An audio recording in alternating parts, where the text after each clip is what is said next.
मैं पद्मदेव मिश्रा अपने को होस्ट श्रीमती आरुषि सेठ के साथ आप सभी को और देश विदेश से जुड़े सभी दर्शकों का हार्दिक अभिनंदन और स्वागत करता हूं।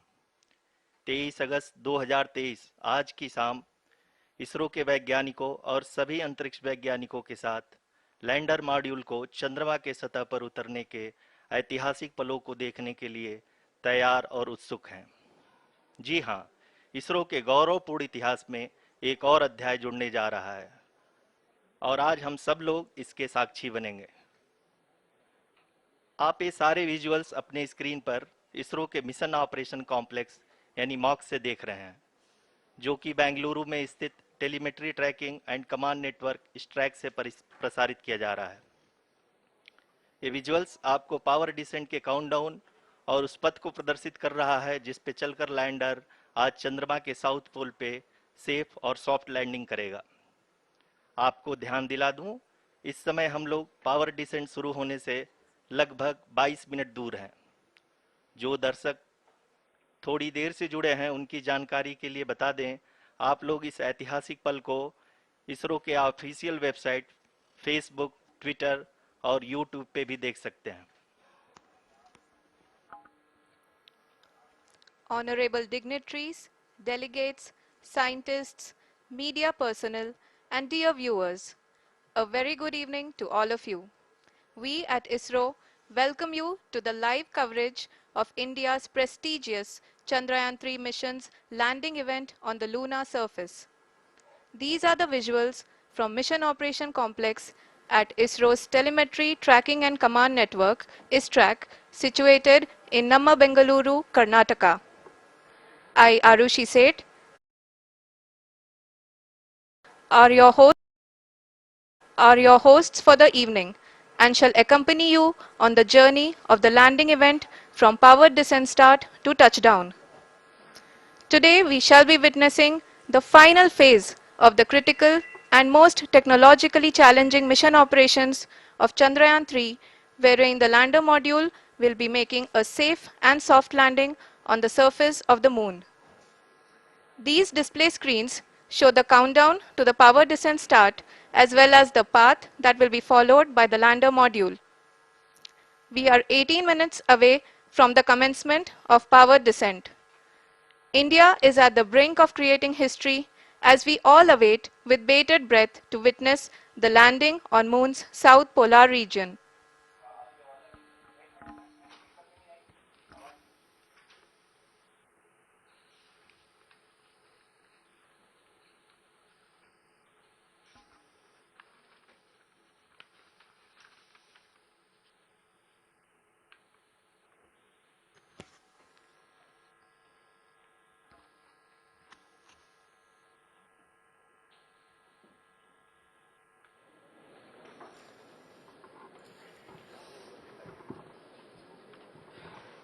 इसरो का पहला मून मिशन चंद्रयान-1 अक्टूबर 2008 में पीएसएलवी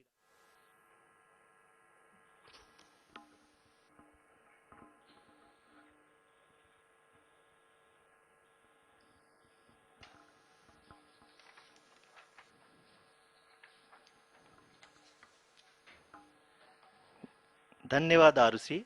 अगर मैं सही मायने में कहूं तो अंतरिक्ष का कोई भी मिशन हो और चाहे किसी भी देश के द्वारा संचालित किया जा रहा हो, इसरो मिशन की निश्चितता और अनिश्चितता के बीच बहुत ही महीन अंतर होता है, जिससे कि एक मिशन सफल या असफल होता है। लेकिन ना हम थके ना हम हारे। हमने पिछली कमियों को सुधारते हुए आज पूरी तरह से आश्वस्त किया है कि लैंडर मॉड्यूल निश्चित तौर पे चंद्रमा के सतह पर सेफ और सॉफ्ट लैंडिंग करेगा। सभी दर्शकों के जानकारी के लिए अब हम इसरो के अब तक के सभी लूनर मिशंस को संक्षिप्त विवरण प्रस्तुत करेंगे। जी हाँ, इसरो का पहला मून मिशन चंद्रयान-1 अक्टूबर 2008 में पीएसएलवी रॉकेट के द्वारा सफलतापूर्वक प्रक्षेपित किया गया था। चंद्रयान-1 ने चंद्रमा के सतह पर पानी की खोज करके पहले ही इतिहास रच चुका है। चुके तमाम अंतरिक्ष वैज्ञानिक और स्पेस एजेंसियां चंद्रमा को और करीब से जानने के लिए उत्सुक दिख रही हैं। अगर हम बात करें चंद्रयान 2 की, जो इसरो का दूसरा मिशन है, जुलाई 2019 में इसरो के सबसे ताकतवर रॉकेट LVM-3 द्वारा सफलतापूर्वक प्रक्षेपित किया गया था। और आज भी लगभग 4 साल बाद यह चंद्रमा के 100 किलोमीटर के सर्कुलर ऑर्बिट में घूमते हुए बहुत ही उत्तम क्वालिटी का डेटा प्रदान कर रहा है। मिशन के प्रारंभ में इसकी आयु 1 साल निर्धारित की गई थी, परंतु LVM-3 द्वारा बहुत ही सटीक इंजेक्शन और मिशन मैनेजमेंट की वजह से चंद्रयान-2 काफी लंबे समय तक कार्यरत रहेगा। अब तक चंद्रयान-2 चंद्रमा के लगभग सभी भागों का चित्र ले चुका है। इसका एक बहुत ही महत्वपूर्ण पेलोड OHRC यानी कि ऑर्बिटर हाई रेजोल्यूशन कैमरा विश्व का सबसे बेहतरीन कैमरा है, जो कि चंद्रमा की सतह का लगातार पिक्चर भेज रहा है। अब मैं ROC जी से निवेदन करूंगा कि वो आप लोगों को इसरो के वर्तमान मिशन चंद्रयान-3 के बारे में बताएं। अभी आपने मिश्रा जी के द्वारा सुना इसरो के अब तक के लूनार मिशंस का विवरण। अब चलते हैं towards Chandrayaan-3, the follow-up mission of Chandrayaan-2, which has been designed to accomplish our mission goals. The primary objective of Chandrayaan-3 mission is the demonstration of safe and soft landing on the lunar surface. This demonstration is a critical aspect for ISRO's future interplanetary missions. In addition to this, the mission objectives also include demonstration of roving capability and conduction of in situ scientific experiments on Moon's surface. Carried on the shoulders of India's heaviest rocket LVM-3 on the 14th of July, Chandrayaan-3 was placed in the precise elliptic parking orbit of size 170 by 36,500 kilometers. ISRO, in its mission plan of following the incremental trajectory approach, carried a total of 5 earthbound maneuvers. The fifth apogee raising maneuver, which took place on the 25th of July, placed the spacecraft in an orbit of 250 by 1,27,000 kilometers. At the early hours of 1st August, the translunar injection was carried out, after which the composite module began the final leg of its long journey of nearly 3,84,000 kilometers for its rendezvous with the Moon. The TLI was a key step in the mission, enabling the spacecraft to escape Earth's gravitational pull and travel to the Moon. An orbit of 288 by 3,69,328 kilometers was achieved at the end of the translunar injection. जी हाँ, translunar injection किसी भी interplanetary mission के लिए बहुत ही आवश्यक परंतु कठिन operation होता है। इस सफल मैन्यूवर के बाद चंद्रयान-3 पृथ्वी से दूर निकलकर चंद्रमा के प्रभाव क्षेत्र में एक हाइपरबोलिक ट्रेजेक्टरी के द्वारा पहुंचाया गया। पुनः 5 अगस्त 2023 को लूनर ऑर्बिट इंसर्शन के द्वारा चंद्रयान-3 को 160 किलोमीटर के पेरिलून और 18,000 किलोमीटर के अपोलून के साथ चंद्रमा के इलिप्टिकल ऑर्बिट में स्थापित कर दिया गया। TLI के तरह LOI भी एक बहुत जटिल ऑपरेशन होता है। इसमें हमें यह ध्यान देना आवश्यक होता है कि उपग्रह के वेगमान को एक निश्चित बिंदु से घटाया जा सके, अन्यथा उपग्रह चंद्रमा के प्रभाव क्षेत्र से बाहर निकल जाएगा। LOI के सफलतापूर्वक परिचालन के बाद चंद्रयान-3 की कक्षा को 4 बार और परिवर्तित किया गया। इस दौरान चंद्रमा की अधिकतम ऊंचाई को घटाकर 160 किलोमीटर कर दिया गया। इस पूरी प्रक्रिया में प्रपल्सन मॉड्यूल का लगभग 755 किलोग्राम ईंधन का उपयोग हुआ और चंद्रयान-3 के वेगमान को लगभग 850 मीटर प्रति सेकंड कम कर दिया गया। लैंडर मॉड्यूल को लगभग 150 किलोमीटर के सर्कुलर ऑर्बिट में स्थापित करने के बाद 17 अगस्त 2023 को प्रपल्सन मॉड्यूल से अलग कर दिया गया। पुनः लैंडर मॉडल के ऑर्बिट को 2 डीबूस्ट मैन्यूवर्स के द्वारा 150 किलोमीटर के सर्कुलर ऑर्बिट से घटाकर 25 गुणे 130 किलोमीटर के एलिप्टिकल ऑर्बिट में स्थापित कर दिया गया। इस दौरान यह भी सुनिश्चित कर दिया गया कि 800 न्यूटन के चारों थ्रोटेबल थ्रस्टर्स पावर डिसेंट के समय किसी भी चुनौती का सामना कर सकें। लैंडर मॉड्यूल इस ऑर्बिट में 4 दिन तक चंद्रमा की परिक्रमा करता रहा ताकि इसके सभी सब सिस्टम को पावर डिसेंट से पहले कार्यात्मक रूप से वेरीफाई और वैलिडेट किया जा सके। इस दौरान चंद्रयान 2 और लैंडर मॉड्यूल की आपस में बातचीत भी हो चुकी है। और संक्षेप में अब तक की यात्रा की बात करें तो लैंडर मॉड्यूल अब तक 21 बार पृथ्वी के और लगभग 120 बार चंद्रमा का चक्कर लगा चुका है और इस पूरी यात्रा में लगभग 55 लाख किलोमीटर की यात्रा भी पूरी कर चुका है। अब तक के इस पूरे अभियान में यह भी सुनिश्चित किया गया कि सारे ऑर्बिट मैन्यूअर्स इस प्रकार किए जाएं कि लैंडिंग साइट पावर डिसेंट की शुरुआत से ही लैंडर के ऑर्बिटल प्लेन में बना रहे।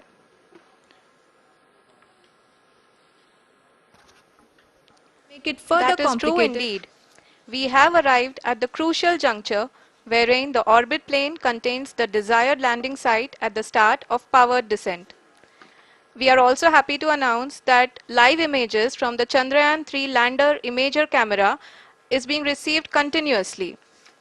The demonstration of soft landing on the moon's surface is no ordinary feat due to the innumerable challenges and complexities involved. The lander velocity has to be killed from nearly 6,048 kilometers per hour without any aid from the thin and tenuous moon's atmosphere. The lunar dust at the time of landing and the craters and boulders scattered over the moon's surface make it further complicated to achieve this. The new and improved Chandrayaan-3 design has been built after envisaging all the scenarios which the lander module can encounter. With several software improvements, provision for full-level redundancies, a plethora of special tests, namely the integrated hot test, integrated cold test, and lander leg drop tests were carried out for the lander module. The success of these tests has provided great confidence in the performance of all the onboard sensors, propulsion system, and associated guidance, control, and navigation algorithms. The key findings during the tests have enabled to improve the overall system performance. The largely unexplored south pole of the moon has been chosen as the intended landing site since there is a possibility of finding ice and other minerals which would be vital resources for future explorers. Apart from continuing investigations pioneered by Chandrayaan-1 and Chandrayaan-2, the Chandrayaan-3 mission will also provide invaluable data to the science community around the world. Let us give our viewers a glimpse on the configuration of Chandrayaan-3 mission.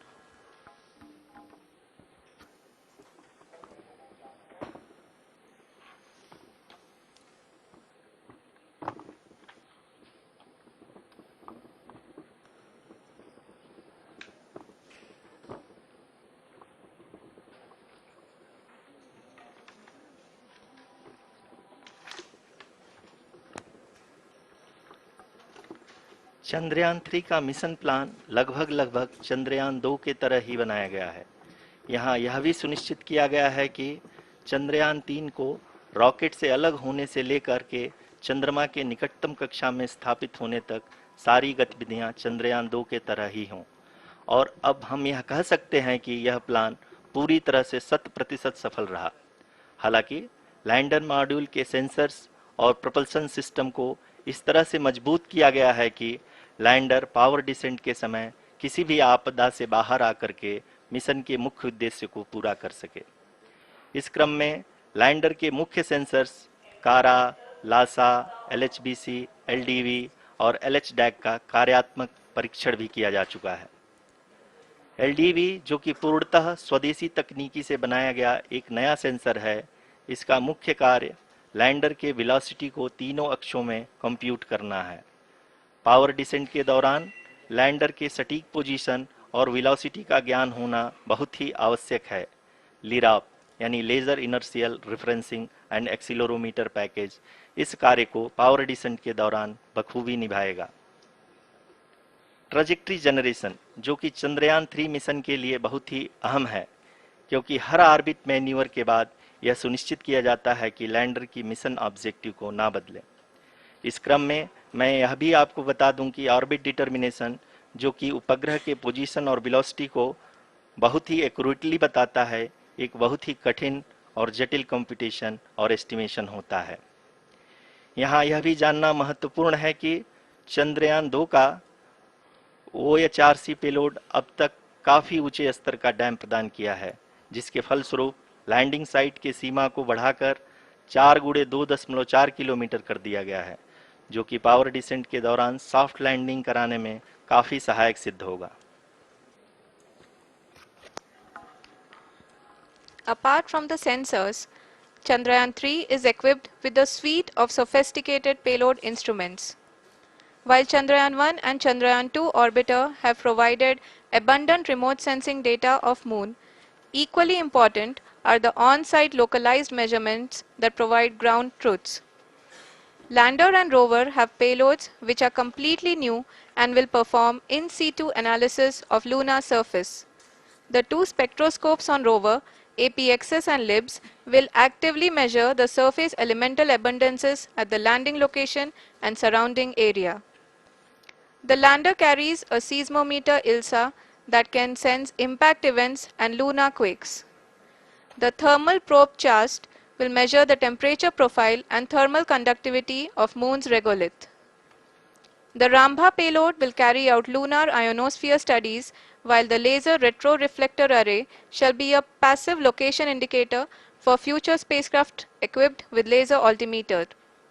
The propulsion module has not been left behind, and an experimental shape payload has been added to it as a value addition. It will help in understanding the nature and characteristics of water-rich planets and will also aid in the future study of potentially habitable exoplanets. We are minutes away from the start of powered descent. The entire powered descent shall be carried out by the onboard autonomous landing sequencer, or ALS, which is a series of instructions preloaded to the lander module. These instructions include the commands to be executed, data to be collected and analyzed, and decisions to be made and executed autonomously throughout the powered descent.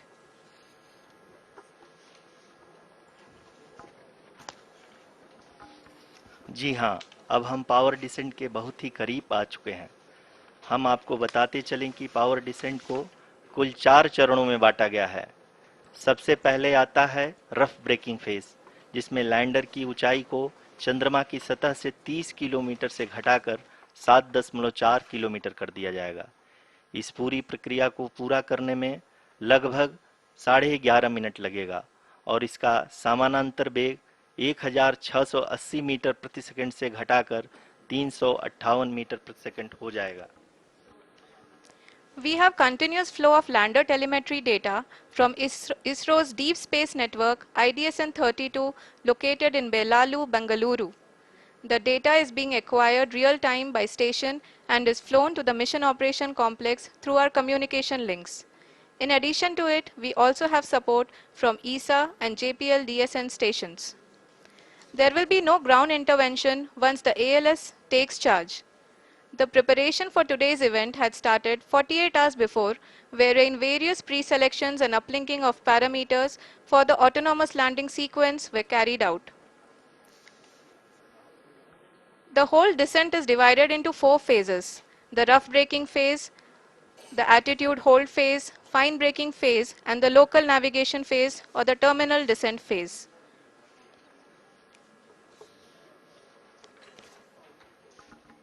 जी हाँ, attitude hold phase, जो कि power descent का दूसरा चरण है, एक बहुत ही महत्वपूर्ण फेज है।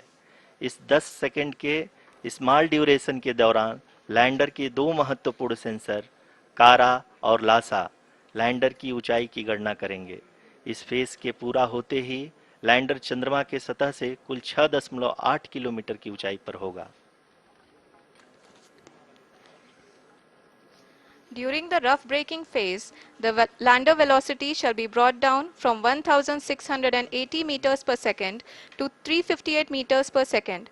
The altitude will be brought down from 30 kilometers to 7.4 kilometers at the end of rough braking.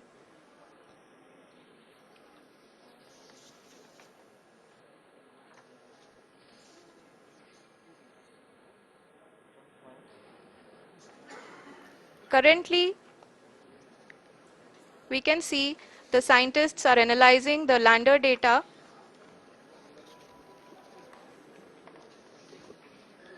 जी हाँ, हम ये देख सकते हैं कि मिशन ऑपरेशन कॉम्प्लेक्स रूप में बैठे सभी वैज्ञानिक ये जो भी डेटा देख रहे हैं वो डीप स्पेस नेटवर्क आईडीएसन 32 के द्वारा प्रोवाइड किया जा रहा है। और अगर हम अब बात करें पावर डिसेंट के तीसरे चरण का, जो कि फाइन ब्रेकिंग फेज होगा, जिसमें लैंडर लैंडिंग साइट से जस्ट 800 मीटर की ऊंचाई पर वर्टिकली होगा। इस चरण को पूरा होने में लगभग 3 मिनट लगेंगे और इस चरण के पूरा होते ही लैंडर की वेलोसिटी लगभग शून्य हो जाएगी। The scientists here at ISTRAC are glued to their systems, analyzing all sorts of complex data. We are very close to the power descent, to the start of the power descent phase.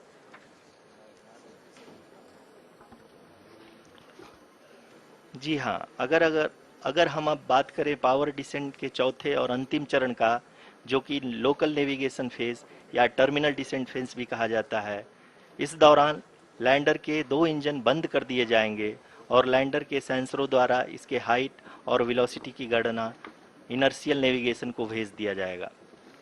इस दौरान lander 150 metre की ऊंचाई को प्राप्त करने के बाद कुल 131 सेकंड लगाएगा। इस पड़ाव पे आने के बाद पुनः लैंडर 22 सेकंड के लिए हवरिंग करेगा।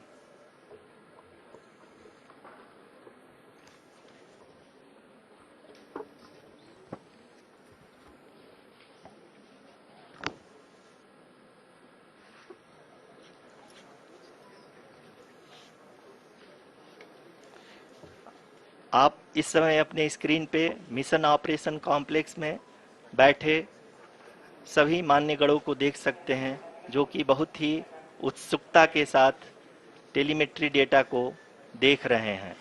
अभी हम लोग पावर डिसेंट शुरू होने से जस्ट कुछ ही पल दूर हैं।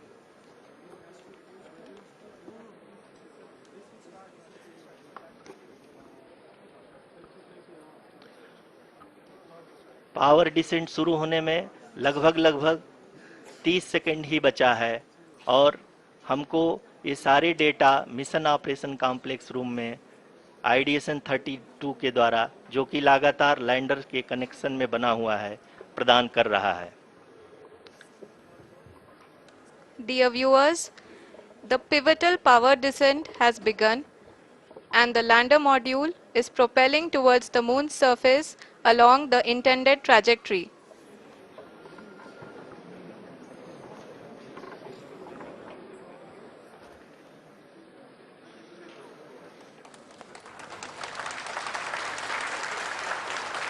जी हाँ, अब देख सकते हैं रफ ब्रेकिंग फेज की शुरुआत हो चुकी है।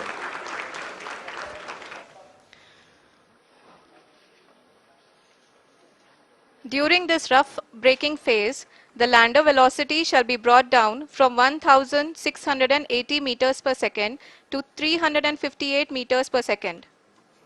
The altitude will be brought down from 30 kilometers to 7.4 kilometers at the end of rough braking. All this in the duration of 690 seconds or 11.5 minutes. Currently, the Laser Inertial Reference and Accelerometer package (LIRAP) is aiding in the navigation. जी हाँ, अभी आप अपनी screen पे देख सकते हैं कि lander अब तक कुल 191 किलोमीटर हॉरिजेंटल दिशा में चल चुका है और अभी तक इसकी वेलोसिटी लगभग 31 किलोमीटर बनी हुई है।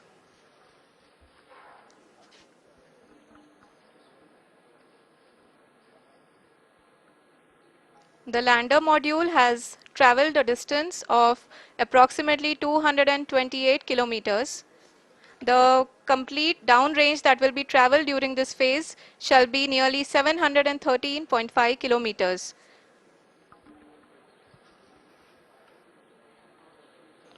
जी हाँ, कुल 745 किलोमीटर के इस रफ ब्रेकिंग फेज में आप देख सकते हैं कि हम लोग लगभग अपनी यात्रा 20% कंप्लीट कर चुके हैं।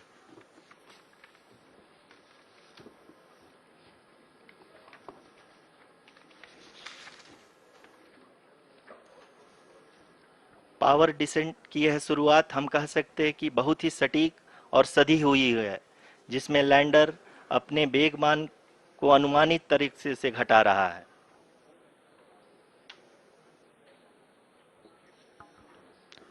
The altitude of the lander module will reduce from 7.4 kilometers to 6.8 kilometers.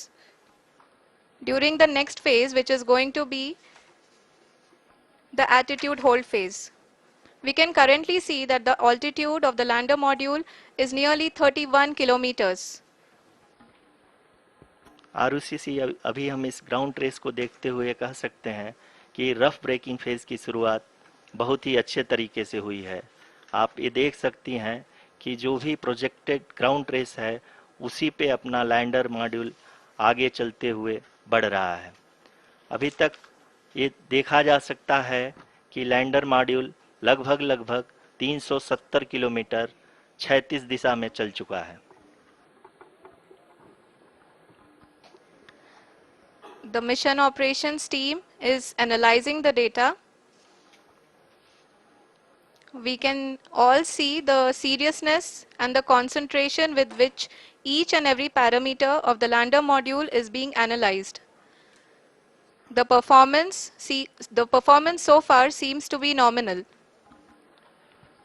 जी आरुषि, चूंकि एएलएस एक्टिवेट किया जा चुका है इसलिए ग्राउंड से कोई कमांडिंग नहीं की जा रही है।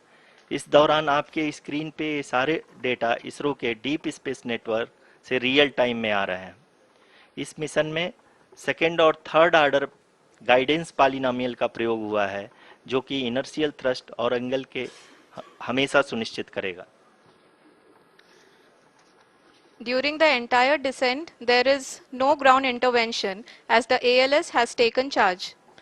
The preparation for today's event had started nearly 48 hours before, wherein various pre-selections and uplinking of parameters were done.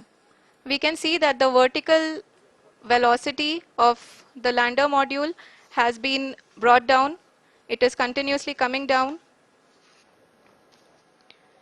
And the ALS had already been initiated 1 hour before the scheduled time of the power descent start. Following this, the throttleable engine electronics module, the TECM, was switched on and lander was oriented to the favorable attitude. जी हाँ, आप अपनी screen पे देख सकते हैं कि lander module जिसकी शुरुआत में वेलोसिटी 1680 मीटर पर सेकंड थी, लगभग 1150 मीटर पर सेकंड हो चुकी है, जो कि एक बहुत ही मैजेस्टिक शुरुआत कही जा सकती है इस रफ ब्रेकिंग फेज के लिए।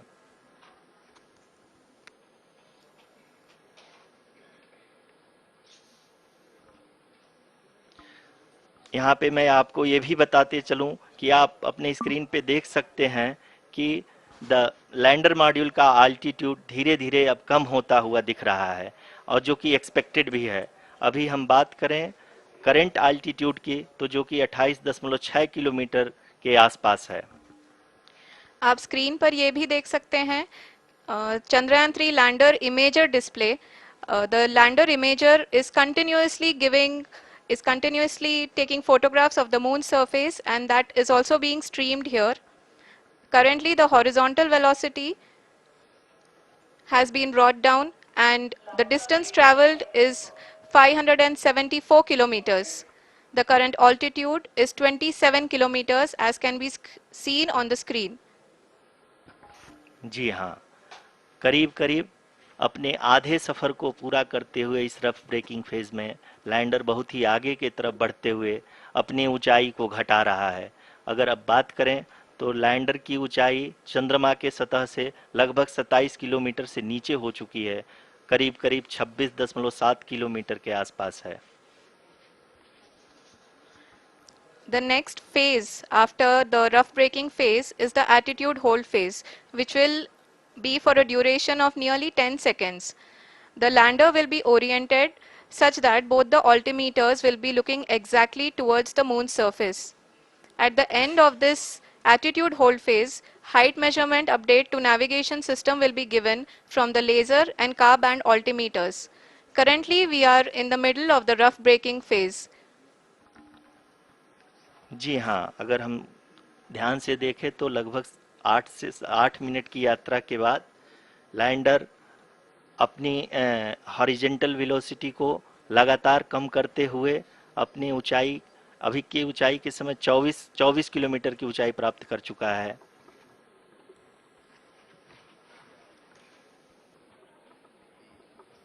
अब तक के आंकड़े को देखते हुए हम कह सकते हैं कि लैंडिंग पूरी तरह से नॉमिनल है।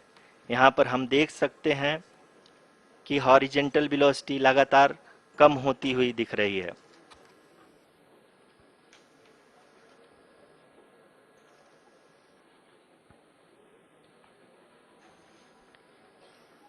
The altitude of lander from ground is currently 22 kilometer, which is again going to be coming down, and that is expected. For the viewers who have joined now, we are in the powered descent phase, and we are in the rough braking phase, which is the first phase of the powered descent. We have currently traveled a downrange of 697 kilometers, and the downrange that has to be traveled during this phase is 713.5 kilometers. जी हाँ, अभी आप देख सकते हैं कि lander की horizontal velocity लगभग 720 metre प्रति सेकंड हो गई है। लगभग हम ये कह सकते हैं कि 900 मीटर प्रति सेकंड वेलोसिटी को कम किया जा चुका है।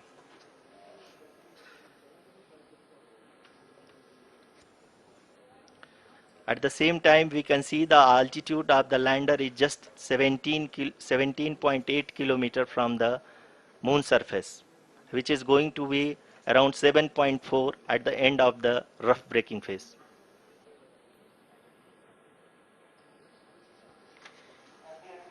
इस फेज के बाद हम जाएंगे towards the attitude hold phase, where we will be expecting sensor update from the laser and car band altimeters.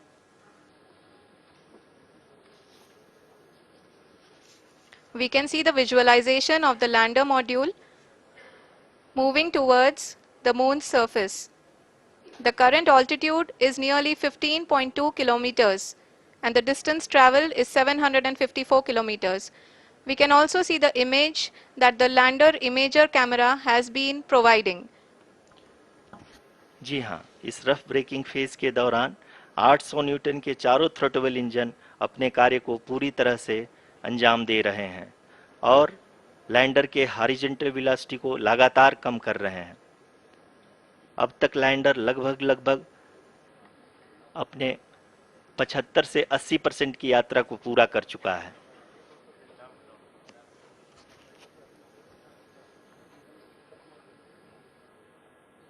After the rough braking and the attitude hold phase, we shall be having the fine braking phase, which will continue for nearly 3 minutes. The whole phase is being driven by the autonomous landing sequencer, and there is no intervention from ground.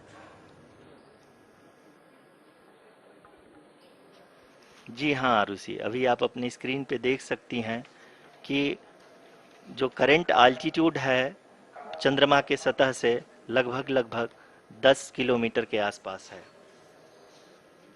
जी हाँ, हम अपने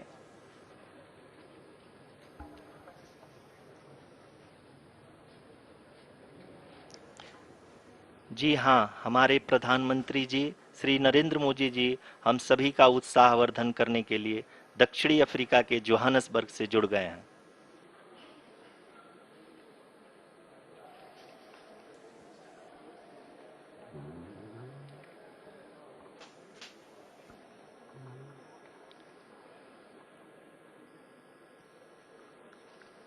Yes, we are privileged to have with us Honorable Prime Minister of India, Shri Narendra Modi ji, who has joined us from South You Africa's have received 10 Johannesburg rupees to through encourage Payoneer us. by UPI.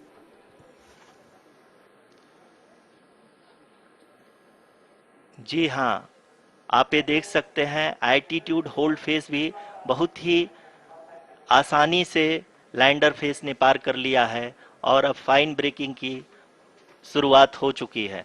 अभी हम ये देख सकते हैं कि lander की ऊंचाई लगभग 5.6 किलोमीटर है, जो कि इस फेज के उपरांत लगभग 800 मीटर हो जाएगी।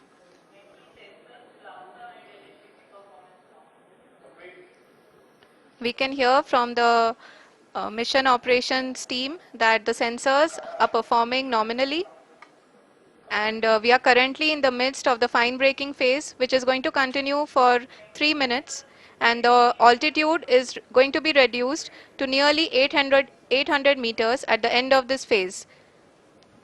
जी हाँ, जैसा कि आरुषि जी ने बताया कि लगभग 3 मिनट के उपरांत लैंडर की हाइट लगभग 800 मीटर वर्टिकली होगी, और यहाँ पे लैंडर की horizontal velocity, vertical velocity, even down range भी लगभग शून्य होगा। We can see the visual of the lander module, and we can see that the downrange traveled is nearly 831 kilometers.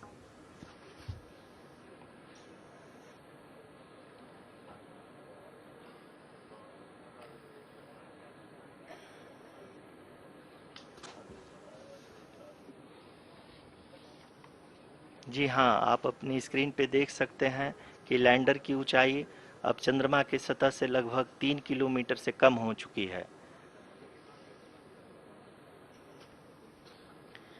We are very close to the moon's surface, nearly 2.6 kilometers as we can see.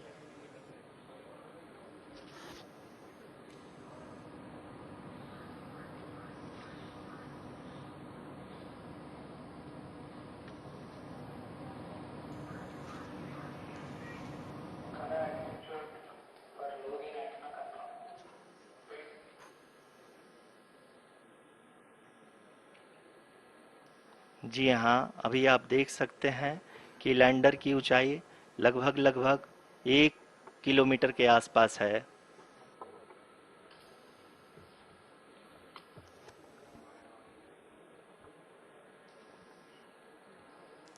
We are nearing the final phase of the power descent, which is going to be the vertical descent phase or the local navigation phase. जी हाँ, अब हम fine breaking wave के एकदम करीब आ चुके हैं। हाँ, आप तालियों के गड़गड़ाहट से सुन सकते हैं कि हम लोगों ने तीसरे चरण को भी बहुत ही सफलतापूर्वक हासिल कर लिया है, और अभी हम वर्टिकल डिसेंट फेज में आ चुके हैं, जिसकी शुरुआत भी बहुत ही अच्छे ढंग से हो चुकी है।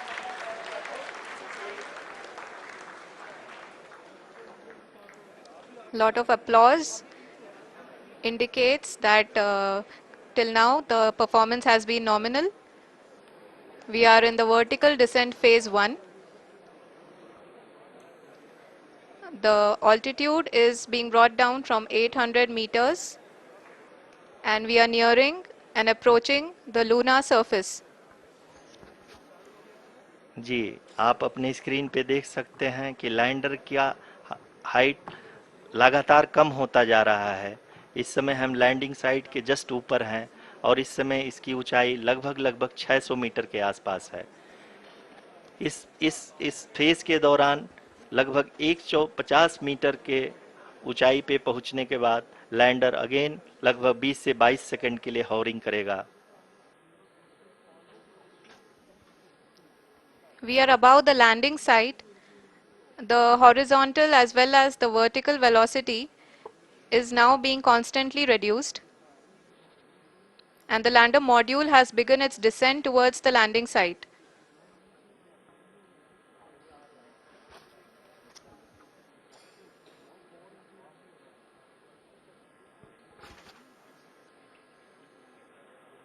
जी हाँ, आप अपने स्क्रीन पे देख सकते हैं, ये जो पथ निर्धारित किया गया है, लैंडर पूरी तरह से उसी को ही फॉलो कर रहा है। इस समय हम लगभग 200 मीटर की हाइट से भी कम आ चुके हैं।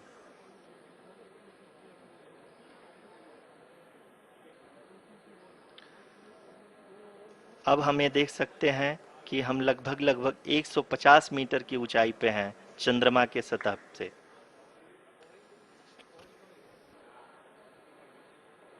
We are approaching the vertical descent phase 2, which will have the lander module hovering at nearly 150 meters above ji the हाँ, lunar surface.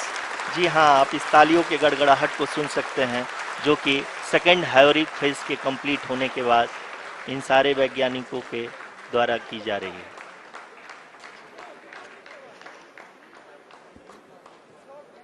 जी हाँ, आप अगर फिर से ध्यान से देखें तो एल्टीट्यूड पुनः कम होता जा रहा है। अभी हम लोग लगभग 135 मीटर की ऊंचाई पे हैं। The sensors that are updating at this point are providing confirmation of the safety of the landing site. As expected, the retargeting is going on and this is a very good signature for the lander. अभी आप ये देख सकते हैं कि lander की ऊंचाई लगभग 65 मीटर के आसपास बची हुई है।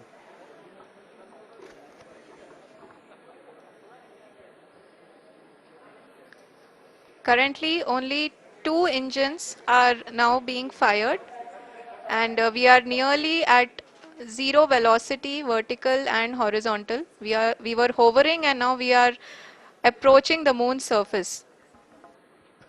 धीरे धीरे लैंडर की वेगमान को कम किया जा रहा है और हम अब लगभग 50 मीटर से भी कम आ चुके हैं। We can see the Honorable Prime Minister, Shri Narendra Modi ji, who is here to encourage us, and he is critically looking at the visuals.